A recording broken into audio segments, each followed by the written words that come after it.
Ahora mismo, mientras ves este video, alguien está diseñando una mentira pensada específicamente en ti. Bienvenidos a la guerra digital. Esto ya empezó desde hace un muy buen tiempo. Y vas a preguntarte, ¿pero por qué están pensando o diseñando una mentira basada en mí? Sí, basada en tu comportamiento y en tu huella digital, en todo lo que dejas en redes sociales o en la web. ¿Por qué lo hacen? Porque así te enganchan más tiempo y eso es dinero y oro puro para las grandes empresas de tecnología.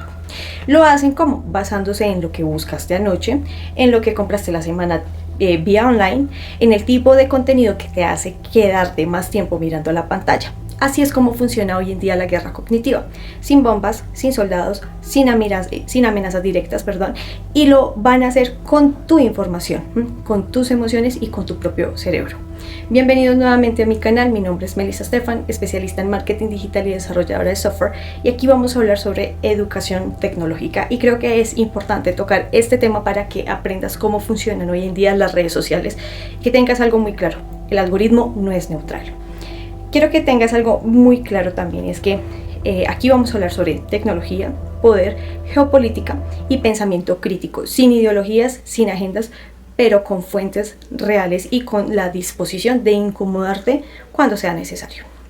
Para empezar con todo esto, hay que ir mucho más atrás de lo que nosotros nos imaginamos. La guerra de la información no nació con la internet, nació con el lenguaje. Y esto empieza en la antigua Grecia con Tucídides, el gran historiador de la guerra del Peloponeso. Él ya advertía que un error en el ámbito cognitivo podría ser muy desastroso como un error militar. 2500 años después seguimos en lo mismo, solo que con mejores técnicas y mejores herramientas para manipular en masa. Después seguimos con la Segunda Guerra Mundial. Joseph Goebbels perfeccionó algo que hoy llamaríamos el marketing de masas. La radio en ese momento le daba acceso a millones de cerebros simultáneamente. ¿Y esto cómo lo hacían? Con la repetición, el juego y la emoción, el miedo y la identidad colectiva. Era la versión analógica de la manera como hoy funcionan los algoritmos. Después sigue la Guerra Fría. La KGB soviética desarrolló las llamadas medidas activas, operaciones encubiertas para sembrar desinformación en medios occidentales, rumores fabricados, documentos falsos filtrados a periodistas, narrativas diseñadas para erosionar y desestabilizar la confianza de las instituciones del enemigo. Eso es algo bastante familiar, si uno se pone a ver, porque también ha pasado en Colombia. Luego llegamos al 2010 y aquí ocurre que cambia absolutamente todo esto, y es que pasó en Stuxnet en el 2010 un virus de 115.000 líneas de código se filtró dentro de una planta nuclear en Irán, en Natanz exactamente. No robó datos, no mostró mensajes de alerta cuando se estaba filtrando el virus, simplemente hizo que las centrifugadoras giraran a velocidades incorrectas hasta destruirse internamente. Mientras los monitores en ese momento mostraban que aparentemente todo estaba muy bien y que no estaba pasando absolutamente nada. Resulta que fue la primera arma digital capaz de causar daño físico en el mundo real. Fue desarrollada por Estados Unidos e Israel, sin declaración de guerra y sin víctimas en ese momento. Desde ahí, Irán empezó a perfeccionar sus contraataques a nivel cibernético en contra de Estados Unidos e Israel. Y es muy impresionante ver cómo ellos hoy en día tienen una forma de atacar, o unos malware, la infraestructura de la nube, cambiando absolutamente la posición de los datos y robando o saqueando los datos, sobre todo en países que no tienen soberanía digital. En otro video vamos a hablar sobre la soberanía digital y por qué es importante tenerla. Ese día quedó demostrado que se puede atacar a una nación sin cruzar sus fronteras. Y ahí inauguraron una técnica muy sigilosa y nueva. Después llegamos al 2016 y fue el inicio de la época o la era de la posverdad en la era digital. Ya lo había mencionado en otro video, así es como empieza Cambridge Analytica, en donde se robaron más de 87 millones de datos de usuarios de Facebook para perfilar psicológicamente a votantes. Mensajes diferentes para personas diferentes, con miedos diferentes y con gustos específicos. Ese mismo año, Oxford elige la posverdad como la palabra del año. en el 2016, a raíz de lo que hicieron con Cambridge Analytica y la segmentación de perfil, en donde usaron esto para la campaña de Trump y enviaban mensajes específicos para cada una basándose en lo que acabo de mencionar, fue como posiblemente Trump ganó las elecciones. Y aquí hubo un salto cuántico de cómo funcionan hoy en día las redes sociales y por qué lo que tú ves no lo ve el vecino, ni lo ve tu pareja, ni lo ve tus hermanos, ni tus papás, sino que el algoritmo está diseñado pues según lo que a ti te guste, y pues esto cómo puede traernos a nosotros grandes problemas. Después sigue el 2022 y la era de la inteligencia artificial, que hizo que todo lo anterior pareciera como artesanal. Millones de piezas de contenido falso en horas, con un presupuesto medianamente grande en cualquier idioma y, no sé, teniendo como base cualquier cultura o cualquier inclusión, pues puede generar operaciones de manipulación simultáneas. Resulta que en el 2025, 1 de cada 4 operaciones a nivel tecnológico que ellos investigaban detectaron que usaban tácticas de manipulación con inteligencia artificial. Esta investigación la hicieron en Europa y ahí es donde ellos empezaron a tomar unas medidas legales mucho más fuertes, como el tema de la soberanía digital, entre otras cosas. Y pues todo esto para decirte que lo que acabo de escribir converge en un concepto que necesitas conocer, y es que en documentos oficiales de la OTAN, informes de inteligencia, estudios militares de los países más poderosos del mundo, pues llaman a esto como guerra cognitiva. La guerra cognitiva es un tipo de conflicto que busca influir y manipular la mente humana para alterar percepciones, decisiones y comportamientos, utilizando información, tecnología y ciencias cognitivas como armas. Consiste en acciones planificadas para afectar actitudes y conductas mediante la perturbación de la cognición del ser humano. No importa si sea a nivel individual, a nivel global o a nivel poblacional. Convierte básicamente como la mente en un campo de batalla. Y eso es lo que está pasando actualmente. Para que tengas un poco de idea cómo funciona. Acciones planificadas para perturbar la cognición. No son accidentes. No son trolls, no sé, aburridos escribiendo comentarios y, no sé, en un sótano y burlándose de la gente. No.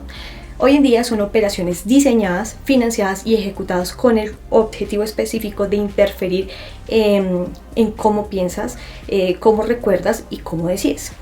Porque desafortunadamente hoy en día el daño cognitivo a nivel global, sobre todo esto que está pasando, es realmente preocupante y lo hemos visto incluso en las nuevas generaciones y en cómo hoy en día la gente ya no mantiene la misma capacidad de atención cuando lee un libro hace más o menos unos 10 años. Hoy en día el tiempo de concentración de los seres humanos está entre unos 8 segundos y antes estaba entre unos 12 a 14, incluso llegó a estar hasta 20 segundos. Esto para decirte que hoy en día también existen mercenarios digitales. En otro episodio les explicaré un grupo de mercenarios digitales que han influido en elecciones a nivel mundial basándose simplemente en la guerra cognitiva y en el uso de la inteligencia artificial para amplificar y para manipular algoritmos y cambiar la percepción de voto de las personas. Resulta que ¿cuál es el objetivo de lo que acabo de leer, de lo del tema de la OTAN y como el tema de lo que dicen sobre el tema de todas estas operaciones diseñadas y financiadas con un solo objetivo? El objetivo principal no es la destrucción física, es algo mucho más sutil y más permanente. Es alterar la forma en que las personas piensan y actúan, debilitar su confianza en sus propios juicios y erosionar la fe de las instituciones. Y eso lo que hacen son romper los procesos colectivos de toma de decisiones. En lo político, por ejemplo, reducir el apoyo del adversario, cambiar la opinión pública antes de las elecciones, que eso está sucediendo demasiado. En lo social, profundizar divisiones y generar más polarización o exacerbar tensiones raciales con un tipo de narrativa y discurso violento. En lo psicológico, generar a tal nivel de saturación informática que el individuo básicamente se rinda de entender o comprender que lo que está apareciendo en sus redes sociales y básicamente se desconecte. Eso también está llamado o es llamado como la fatiga mental, y eso también influye y tiene mucho que ver sobre todo en épocas de elecciones para las personas abstencionistas. Yo lo había explicado en otro video para las personas que lo quieran ver. El objetivo no es que creas en una mentira específica. Hoy en día es que ya no confías en nada, ¿sí? Y termina creyendo cualquier cosa, desafortunadamente. ¿Por qué? Los métodos de guerra, los métodos de la guerra cognitiva combinan neurociencia, psicología, lingüística y análisis de datos con tecnologías digitales y con redes sociales según el comportamiento y vida digital que tienes en redes sociales, ¿sí? Y hay algo crucial aquí. Obviamente que las hace como muy especialmente efectiva. Y es que ellos se aprovechan de los sesgos cognitivos. Los sesgos cognitivos, la mayoría de nuestras decisiones pues son inconscientes, ¿sí? El cerebro humano procesa grandes cantidades de información usando atajos mentales, y eso tiene un nombre, se llama heurísticas, que nos permiten, por ejemplo, funcionar sin analizarlo todo desde cero. Son esos atajos que se convierten muy vulnerables porque existen unos filtros, ¿sí? Y la guerra cognitiva los explota deliberadamente. Hay dos tipos de sesgos cognitivos en redes sociales que han venido afectando mucho el tema de la percepción de cómo la gente hoy en día se comunica y cómo incluso influye en sus decisiones políticas, y es el sesgo de la comunicación y el sesgo de la confirmación, y eso se genera por las burbujas en donde nosotros estamos casi todo el tiempo en nuestro algoritmo, en el feed de nuestra pantalla, ¿sí? Entonces, para ir haciendo un resumen, el sexto dominio de la guerra actualmente es nuestro cerebro. Digamos que ellos deliberaban como 5 dominios militares, que son la tierra, el mar, el aire, el espacio y el ciberespacio. Pero resulta que hoy en día la guerra cognitiva introduce un sexto dominio, el cognitivo, centrado en el cerebro de los humanos y en los procesos de aprendizaje, memoria, toma de decisiones y comportamiento. Por eso es tan importante tener en cuenta que a los grandes gobiernos y a los grandes imperios y a las grandes industrias y demás no les interesa tener personas inteligentes o con pensamiento crítico. Y ahí es importante que nosotros empecemos a evaluar y a trabajar todo nuestro pensamiento crítico. Bueno, entonces ya saben lo que está en el documento de la OTAN, y es que lo siguen confirmando. El objetivo de la guerra cognitiva es convertir a todos no en soldados, sino en un arma. Y el cerebro será el campo de batalla en este 2021, ¿sí? ¿Por qué es preocupante? Su alcance es global y es permanente. Y eso se viene gestando desde hace más o menos más de 10 años, ¿sí? No ocurre solo durante una guerra declarada o en países con conflicto o entre gobiernos. Ocurre constantemente en todas partes, y muchas veces pasan desapercibidas porque estamos siendo constantemente manipulados y no logramos entender qué es lo que está pasando. La respuesta a todo esto, o la manera como podemos trabajar con respecto a cómo nos están manipulando tecnológicamente con nuestras redes sociales y la manera como nosotros usamos las redes sociales y lo que aparece en el feed, es la resiliencia cognitiva. ¿Cómo? Frente a todo esto, los expertos hablan que la resiliencia cognitiva es la capacidad de que las personas y las sociedades puedan reconocer y resistir a la manipulación. Y aquí les quiero poner un ejemplo. Cuando ustedes están en épocas electorales o post épocas electorales, normalmente uno ve información en el feed que muchas veces es mentira, o son mentiras, son verdades, pero cogen y amplifican o le modifican o le cambian ciertas cosas de la verdad para que sea mucho más amarillista y en la gente genere cierto estímulo como rabia, miedo, tristeza, en fin. Lo que tienes que hacer en ese momento cuando te genere ese tipo de sensaciones o de emociones es tomarte 3 segundos y no reaccionar en el momento, no compartir ese contenido, ni ponerte a pelear con una señora X en Facebook. Básicamente tienes que hacer denunciar y seguir. Ya. ¿Por qué? Porque el algoritmo, acuérdate, siempre evalúa en dónde te retienes y te quedas ahí más tiempo y te enganchas en la pelea y te va a mostrar mucho más de eso, ¿sí? Y es que hoy en día no se trata de desconfiar de todo, se trata de mantener activa la capacidad de evaluar, ¿sí? De no reemplazar el estado emocional y tener o volver al pensamiento crítico, ¿sí? Igual, hablaremos de cómo desarrollar esa resiliencia al final del video. Por ahora sigamos entendiendo las armas. Porque es importante entender las armas, porque así es como tú empiezas a evaluar y a darte cuenta cómo funcionan hoy en día las redes sociales. Y pues como que la gente aún cree que el tema de los bots y todo este tema pues son ideas conspirativas, ¿sí? ¿Cómo se ejecuta la guerra cognitiva en la práctica? Tiene 4 armas principales. La primera es la inteligencia artificial generativa mediante textos, imágenes, audio y video. Millones de piezas en horas, como ya lo había mencionado, en cualquier idioma, adaptadas culturalmente a regiones y miedos específicos, ¿sí? Eso partiendo desde ahí. Hoy en día es mucho más sencillo crear todas estas narrativas con inteligencia artificial. Por eso la inteligencia artificial hoy en día no es objetivo. Ni ChatGPT, ni Cloud, ni Gemini, nada. No son redes objetivas. Teniendo en cuenta esto, para que empieces a cambiar también la manera como te... como digo yo, cómo te relacionas con la IA. Por eso siempre he dicho como no le cuentes tus problemas a la inteligencia artificial, porque no te está ayudando en absolutamente nada. Luego siguen las deepfakes. Videos, por ejemplo, de líderes declarando una guerra que nunca ellos declararon. El New York Times reconoció públicamente que ante ciertos deepfakes ellos no pudieron confirmar si eran ciertos o no.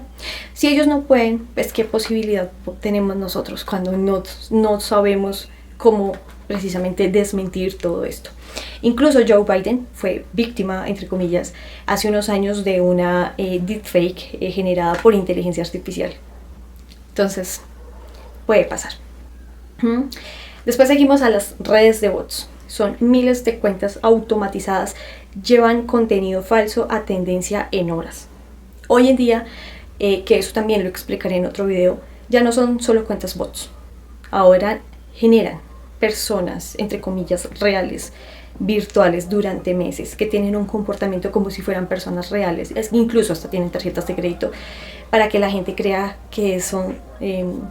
no sé, de la vida real y que se puede confiar en ellas, pero son bots básicamente reconstruidos para que amplifique todas estas mentiras que se hacen en redes sociales, sobre todo en épocas electorales, ¿sí? Y pues, ¿qué pasa? Para cuando el algoritmo lo muestra a millones de personas, el daño está hecho, ¿sí? El desmentido llega más tarde y eso genera un silencio y una incomodidad terrible. Después sigue el extractivismo de datos. Tus búsquedas, tus likes, el tiempo en pantalla construyen un perfil psicológico muy preciso de ti, ¿sí? El algoritmo conoce más de lo que te gusta, de lo que tú te imaginas. Y resulta que ese perfil permite personalizar la manipulación. Por eso digo, ellos diseñan mentiras específicamente en ti basándose en tu comportamiento, ¿sí? Ahora los actores de todo esto. ¿Quién está ejecutando estas operaciones? Y seamos directos. Primero, Estados Unidos e Israel usan las mismas herramientas que usa China, Rusia, incluso hasta Corea del Norte. El programa PRIMS de la NSA monitoreaba líderes aliados. Esta guerra no tiene ni un solo bando bueno. Después llega Rusia. Desde las medidas activas de la KGB hasta las campañas digitales en las elecciones de Estados Unidos y de Europa. Y su estrategia no es convencerte de su versión, sino que ya no confíes en ninguna y obviamente eso genere desestabilidad. Después seguimos con China y las 3 guerras.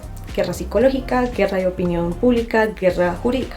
Las 3 simultáneamente, sin disparar ni un solo tiro, ¿sí? Su blanco principal no es Europa, hoy en día es el sur global, América Latina y África. Ahí es donde ellos actualmente están ganando la narrativa, entre comillas. Porque ahorita lo que está haciendo Estados Unidos e Israel con la TAM es bastante preocupante, bastante. Bueno, entonces resulta que aquí entra también un cuarto actor y son las plataformas tecnológicas. Ni Meta, ni TikTok, ni YouTube, ni Twitter son intermediarias. Ninguna tiene un algoritmo neutral, ¿sí? Ellos son actores políticos que deciden qué es lo que tienes que ver, qué se amplifica y qué desaparece. Y en el 2025 desmantelaron sus sistemas de verificación de hechos, abrieron la puerta a más desinformación y obviamente su modelo de negocio depende de la polarización. Ellos han venido cambiando el código para que ya no exista tanto filtro, por eso es que hoy en día es tan difícil bajar una cuenta si no se hace masivamente. Y es que tienes que entender algo, el modelo de negocio de las redes sociales no es compatible con la verdad. Entre más polarización, más reacción de la gente, más dinero les llega a ellos, ¿sí? Recuerda que es compatible con el age gaming y el engagement, perdón, se maximiza con rabia, miedo, indignación. Entonces recuerda siempre, antes de reaccionar, respirar y no dejarte llevar por la ira. Hasta aquí la primera parte. Ya sabes qué es la guerra cognitiva, cómo funciona, con qué armas se ejecutan y quiénes están detrás de ella. Pero quizás estás pensando que todo esto te suena lejano, que la OTAN, la KGB, la IA, que eso que tiene que ver contigo, tiene mucho que ver. Sí, tiene todo que ver. Porque tú todos los días usas WhatsApp, usas Instagram, usas Twitter, todo. Porque tú también estás ahí metido. Ellos están enriqueciendo con tus datos, con tu comportamiento. En la parte 2 voy a mostrarte algo que probablemente no esperabas, ¿sí? Y es que países ya han venido cambiando por culpa de esta guerra, lastimosamente. ¿Qué le está haciendo a tu cerebro toda esta situación y tu vida, obviamente, y a tu vida, perdón, según los estudios más recientes de los neurocientíficos? Y por qué hoy en día América Latina es uno de los blancos más vulnerables del planeta. Y eso nos está trayendo muchos problemas, incluso lo estamos viendo en épocas de elecciones. Gracias por quedarte hasta acá. Te puedes suscribir si crees que este video le puede servir a alguien que no cree sobre la guerra digital o que tiene una forma bastante irresponsable de usar las redes sociales. Envíale este video. Si quieres aportar, si quieres debatir, lo puedes dejar en la cajita de los comentarios, voy a estar respondiendo. Y por favor, no se pierdan la segunda parte que les va a funcionar y a servir un montón. Suscríbete y enciende la campanita.